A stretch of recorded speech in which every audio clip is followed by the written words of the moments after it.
we're doing what we can. We're staying safe. We're still trying to connect with the community, and we're honoring the pause.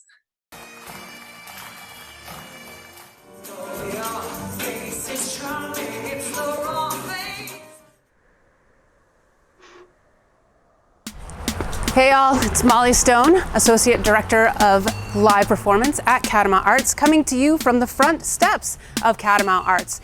And we are currently not open to the public and will be closed until the end of August, but we have a ton going on right now. I am standing here with one of 3 prizes that we are drawing next Wednesday, which is July 1st, which is less than a week away. So you have time to still buy your tickets. Right now we're running a deal where you can get 4 tickets for $100, or you can get a single ticket for $30. And on July 1st, we'll be drawing that winner from an undisclosed location just before we kick off a live streamed concert by our friends, the Kingdom All-Stars. Also coming up this summer, the Catamoment Arts team has been hard at work trial running a summer concert and movie series up at NVU Johnson and NVU Linden. And starting in July 11th to be exact, we are rolling out our brand new series called the Drive-In to Stay Safe Movie and Concert Series. And those tickets will be on sale on July 1st as well. And in addition to that, we are running a project that was going to have a cutoff date in the next couple of days, but we've decided to extend it. It's called Hey NEK, What's Your Art? We have decided to extend this because so many people have submitted their works of art.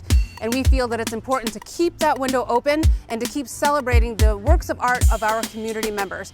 So you can still go to catamomentarts.org and register and submit your artworks. This week's Catamoment features a friend of mine, Michelle Truett of Levitt AMP Utica.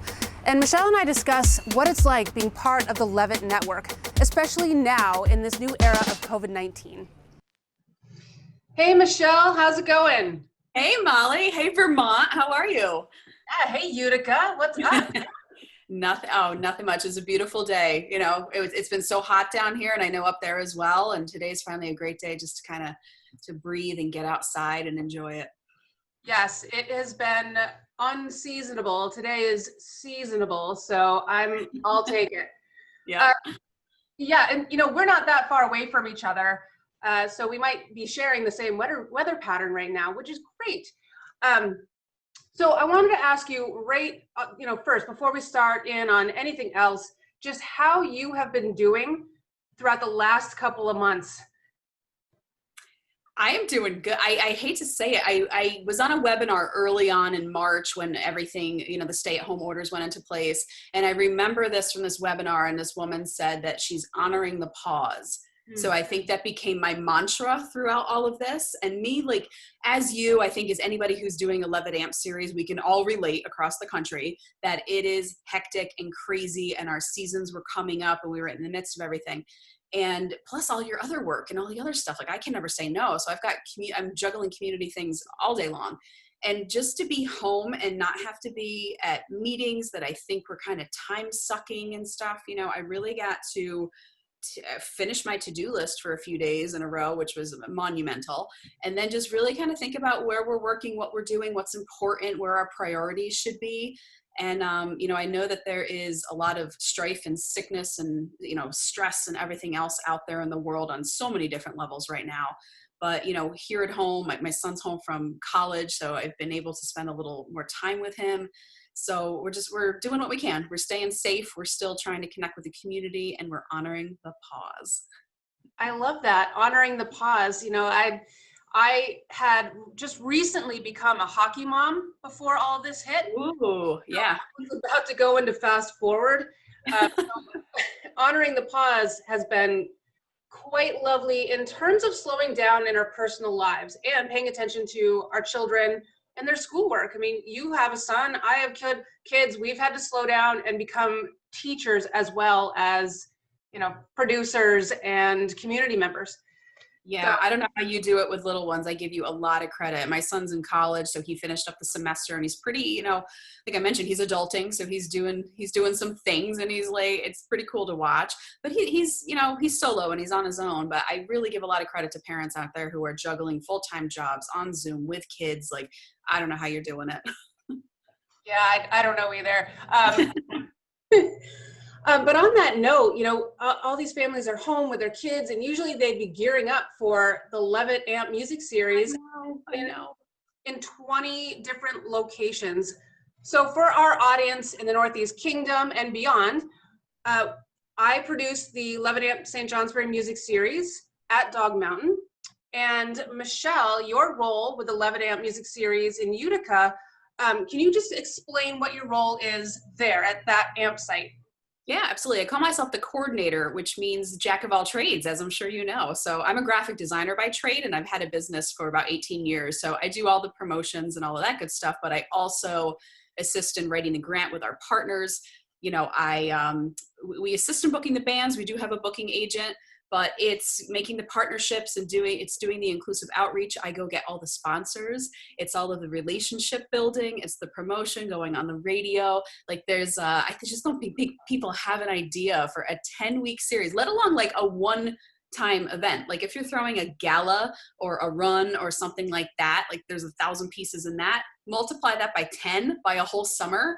And like, that's our lives. I even go down there every single day and water flowers. I've got like 10-gallon jugs, that I fill up here at the house and take down. And we do what we have to do. I clean up the park and, any questionable things that end up at the park, like I'm cleaning up and I'm cool with it. So a little bit of everything. Yeah, you are so right about times 10. And you really have to have a deep love of engaging with your community. With reaching out to folks. Because this does not happen with just one person. Like you just said, you named about 20 positions. You've got the grant writers. You've got the folks that are booking the bands. You've got the people on the lawn who are facilitating 1,000, 1,500, 2,000 people. And then you also have all of the marketing and the postering and all those things that happen over 10, sometimes 11 weeks, depending on if you take a week off. So honoring the pause that we're not in full mode right now, I am at a loss right now that we don't have that. But it's allowing us to appreciate all the work that goes into that. So I'm glad that you brought that up. Yeah. Well, what a nice thing that we're doing here in, Levitt is helping us guide. As we're in year 5. You guys are year 4, correct?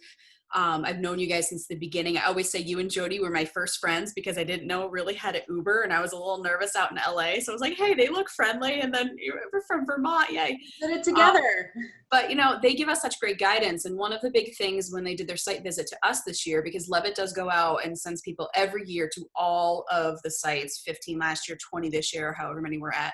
And, they kind of take a look at how it's building and how it's scaling. And one thing is, a lot of times it lies on one person's shoulders very heavily. So building the depth of the team has been something we've really, really been working on the past couple of years. And going through this year, I have built a stellar team. We have built a stellar team. So we've got like 4 core folks, a great group of volunteers, and it's ridiculously helpful. So, that stress level was already down a little bit for me this year, and it was great. I've got to say, it's almost like a crash course in community building when you join the Levitt team this year. And I think maybe you can recall who the brand, there were a couple of brand new AMP sites that came on board. And you and I and everyone else who is representing those AMP sites went out to LA, as we usually do. And we joined together and we support each other, especially those brand new sites where, as you said, sometimes the burden of putting on 10 concerts comes down to a few people. And what Levitt has asked us, especially this year, has asked us to do is to really look at how we can engage our community and make this a more equitable endeavor. And so it does take in community. And I feel that Levitt has taught us how to do that more efficiently and with more deliberation. So yeah, I think you're right. I like the crash course in community building, because that's what we always preach here, is that, they are great music concerts. We have high caliber people coming from all over the country here to Utica, New York, up to St. Johnsbury. Like, we're all bringing these wonderful bands in, and that's no question. That's almost like the easy part now after 5 years. Like, we can book them, we know how to bring them. But the community building part of it, that's what it is. That's what it's all about. The music is the vehicle. This really is, and I get like goosebumps thinking about this. And I mentioned I ran this morning, and I'm pretty close to our park, so I ran down there, and I always pause and I kind of like give homage to the park. And I'm just so sad we're not going to be there, because when we have folks come and they look at our audience, they're like, wow, this is Utica. And it's the place where you're going to have people from the neighborhood, people from the suburbs, people from an hour away, all walks of life, all socioeconomic backgrounds, all races, kids, older people, everybody, all in one place. It is magical what we're able to do with Levitt. Yeah, it is. And I can't think of another platform that allows us to do that. And that takes down the financial barrier as well. You know, it's absolutely free. So all barriers are removed, and we do still have some barriers. For us in St. J, it's transportation. And what happens when you do, you are supported so much by Levitt, and they teach us how to build this community, you start to see where you can do better. And that's what we have seen over the last 4 years, you know, what's missing. And I wanted to ask you, Michelle, or have you talk about something that I have always been so impressed and, you know, want to take a page out of your book on how you engage new Americans and folks that English language is not their first language. Can you talk a little bit about that communication that you've done? Thank you so much. I get goosebumps again because I think so. Utica is a refugee resettlement community. So close to, I think we're at 17 or 18% of our population are foreign born. So we've got, you know, refugees from all over, immigrants from all over. We have a very large Spanish speaking community. So you know what, that is hard work. And that's another thing Levitt has been helping us guide through. And what I had to realize after the first couple of years, it's not the field of dreams, you build it and they will come right away. Because there is a lot of trauma that they're dealing with. There is a lot of assimilation issues. There's, like you said, English as a second language. What we've learned over the years is that you have to just keep chipping away and you have to build the relationships. With the refugee community in particular, a lot of the parents we might not get, you know, they're also working second, third shift. They're working a couple of jobs. It's not in their culture to come to a concert like this, which we've learned by having conversations with people and learning more about the community, which is great. That's our job, right, is to listen.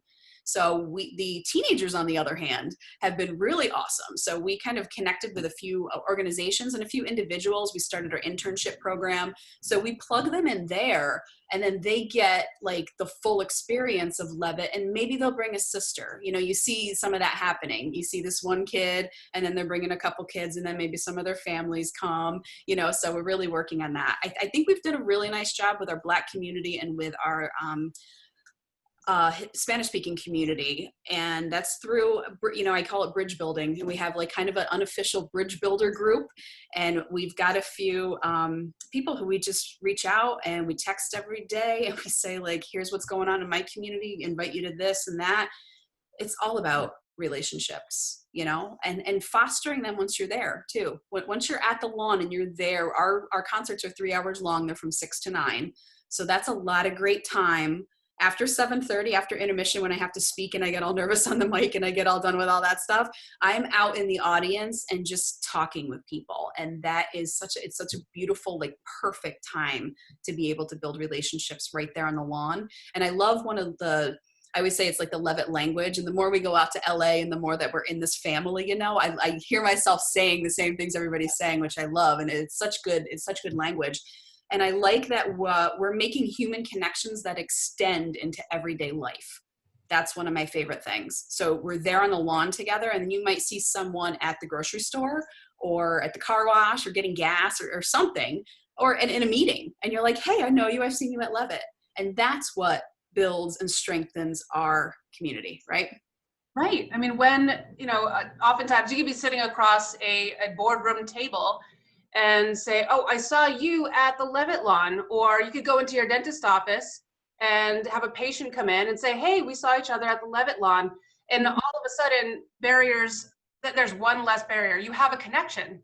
Yep. And you have something in common. You have, you know, music is that universal, beautiful thing. that no matter what language they're speaking in or whatever, you've got that beat and you're out there and you're dancing and you have that's your commonality that can be a springboard for a whole relationship. You know, it's magic. It really works. I I just can't believe it. It does really work. You know, we're not just paying lip service. It really works. You came out to St. J for one of my favorite shows of all time. Mine too. Oh my gosh. I was just watching the video yesterday of that concert with Nomadic Massive. Oh my goodness.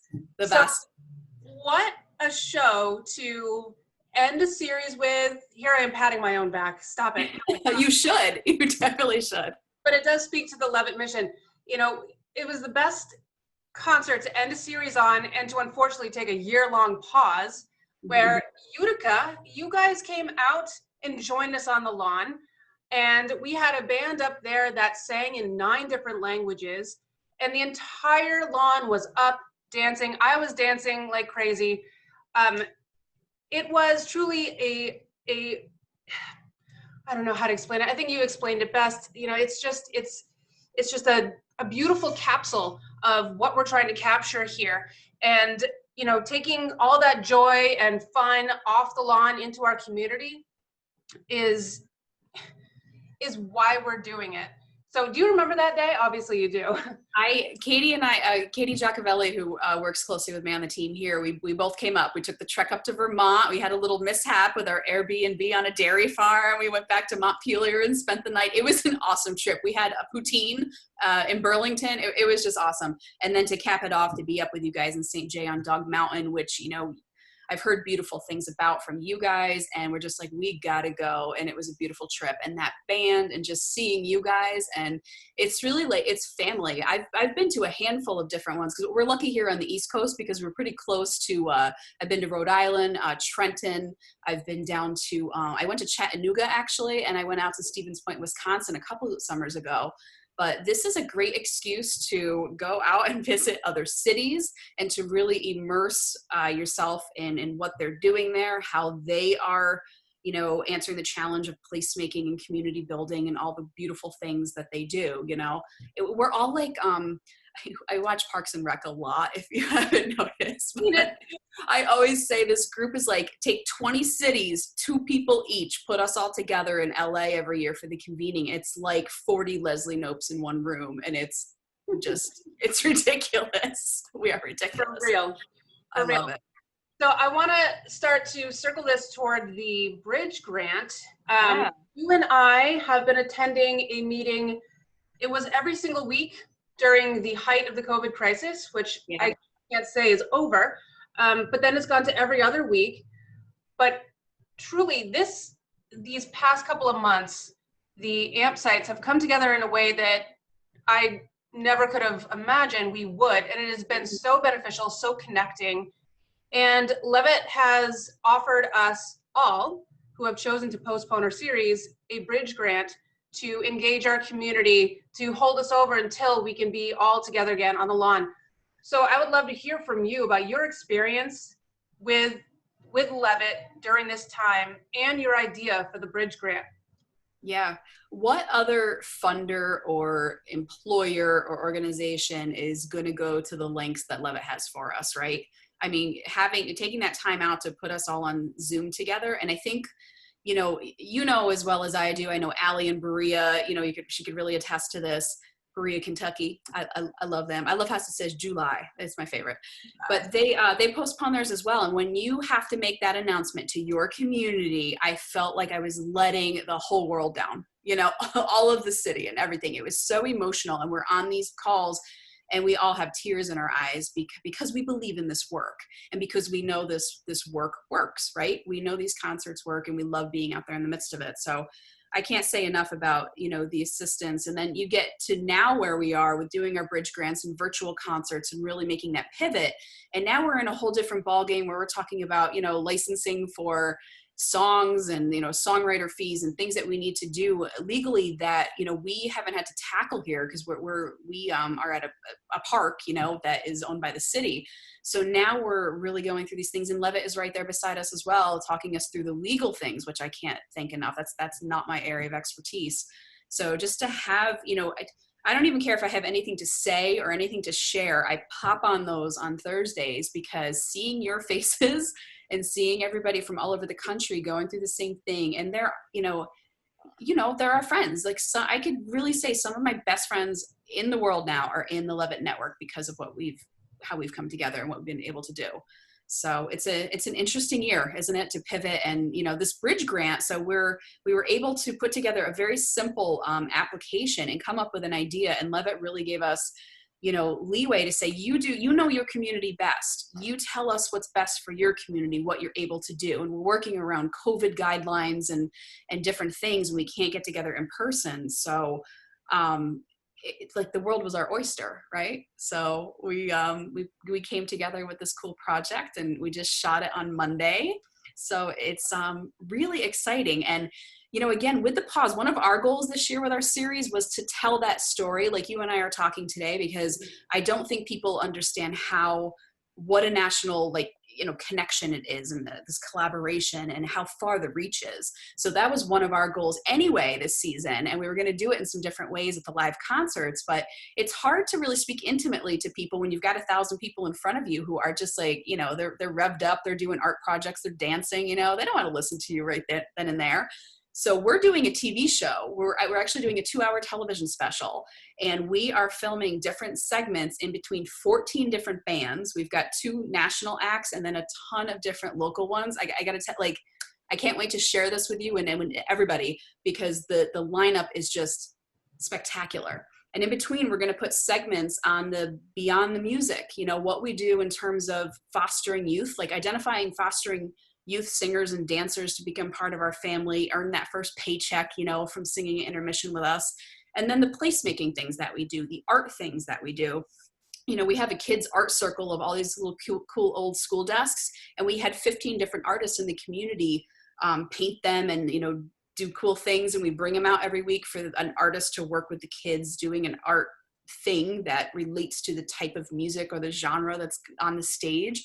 It's really like, another piece of the Levitt language is it's a 360 experience. So, you come and you are just like fulfilled, and it's a holistic experience where you're getting art and you're getting community and you're getting music, and it's just like, you're full, So we're trying to translate that into a television show, which I think it's going to work, cross fingers.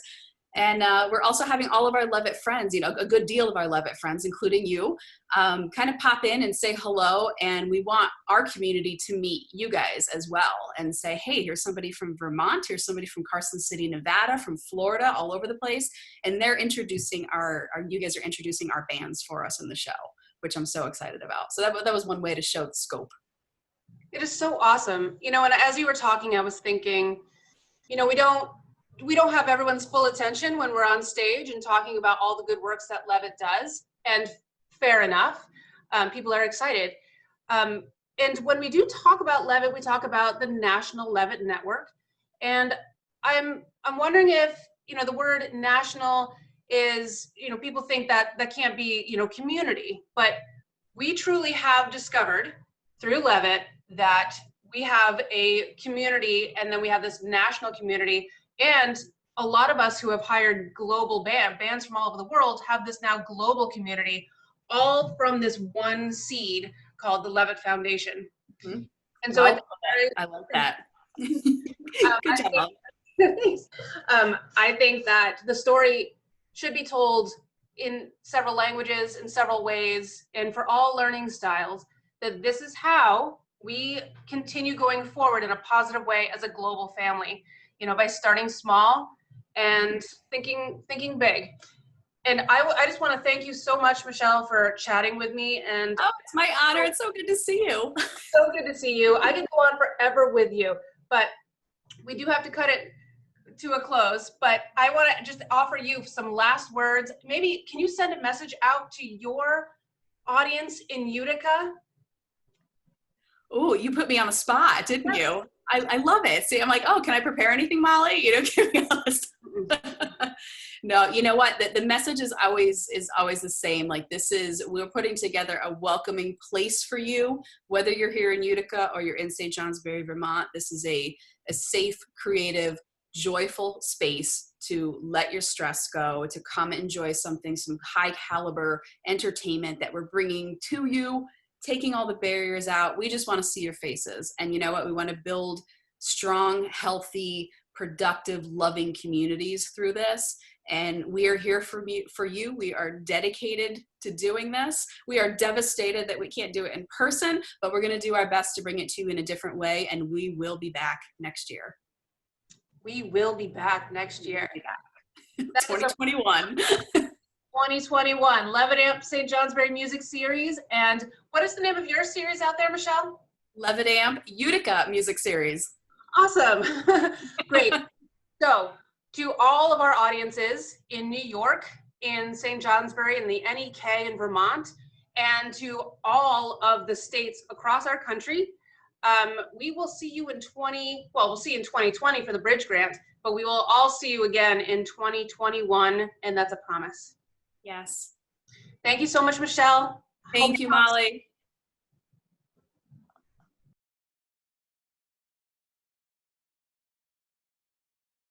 Thank you so much, Michelle, for joining me this week. And thank you so much to the Levitt Foundation and to the entire Levitt Network who are out there doing this work in their communities. And I promise you, we will be back with our Levitt AMP St. Johnsbury Music Series at Dog Mountain in 2021. But in the meantime, we have that Bridge Grant that Levitt is giving us this year so we can have a community event at the end of the summer. So we have that to look forward to. So until next time, bye. Catamoment Arts would like to thank these sponsors for their continued support.